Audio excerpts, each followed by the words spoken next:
welcome to another episode of the Business as Usual podcast, helping your business bounce back.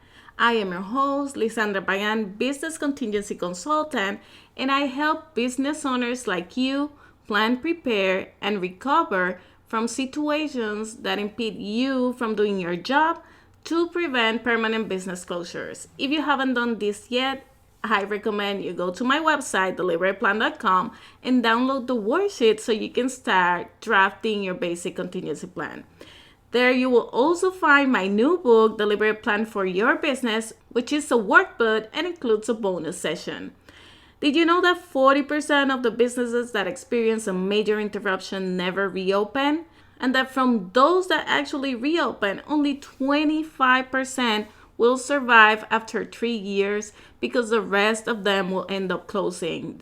These are huge numbers, and this is no joke. Business owners need to prepare for events that will cause temporary interruptions so they can bounce back quickly and prevent permanent business closures. And I have received questions asking me what type of events I'm talking about or what type of events should you be preparing for. So I'm going to give you a list of events that can stop you from doing your job, and you can take note and think about which ones relate to your business.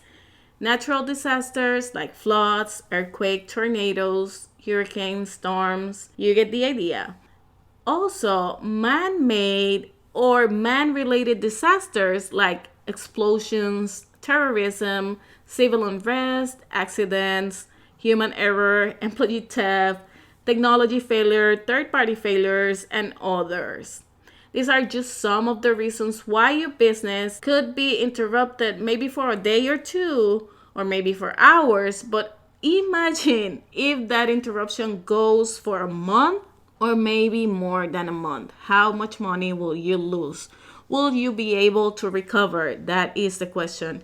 Now, I want to make clear that here in the United States, there is help for business owners after a declared emergency. And that help comes in the form of a disaster loan. The Small Business Administration offers low interest loans for small business owners. However, that it's only if there's a declared emergency. These loans are not available at all times. And trust me, although no one can beat the interest rate on those loans, taking a loan to reopen a business isn't always a clever idea. Let me give you some examples. If you were in debt before the disaster and you were struggling to make payments, another loan is not a good idea.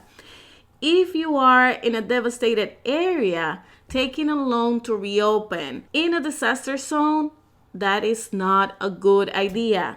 And if you have no strategy on how to bounce back quickly, taking a loan is just another way to improvise, to try to stay alive.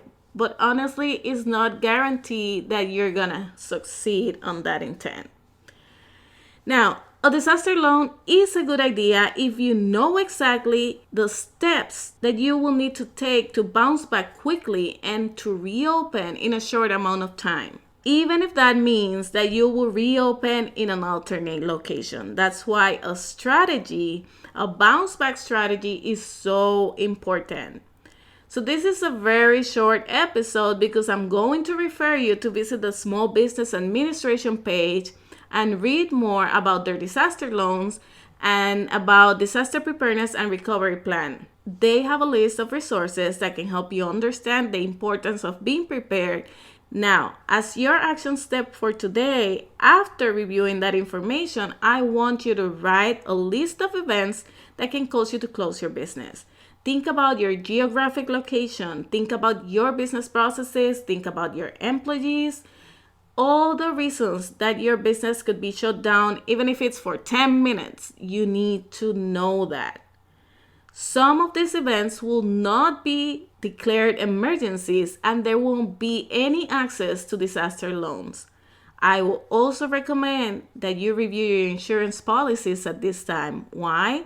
Because it is very possible that you don't have enough coverage to protect all areas of your business. Think about inventory. Think about your assets. Think about income loss. all those are potential areas that you need to insure, but maybe you don't have enough coverage. So maybe your answer is a gap insurance. Call your insurance agent and ask him or her to review your policy with you and help you understand and have a clear idea of what will be covered in case of an emergency of a natural disaster. Remember that not all disasters or emergency will be local and will be declared emergencies. Some of these events will be only a crisis, an emergency, or a disaster for you and your business. And at that point, you need to have a strategy in place, you need to have insurance, and you need to know what to do next. Now, if you feel you need help with this, feel free to contact me or schedule a free consultation.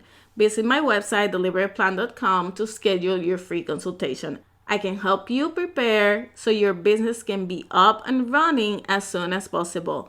Thank you for listening. Talk to you next time. Bye now.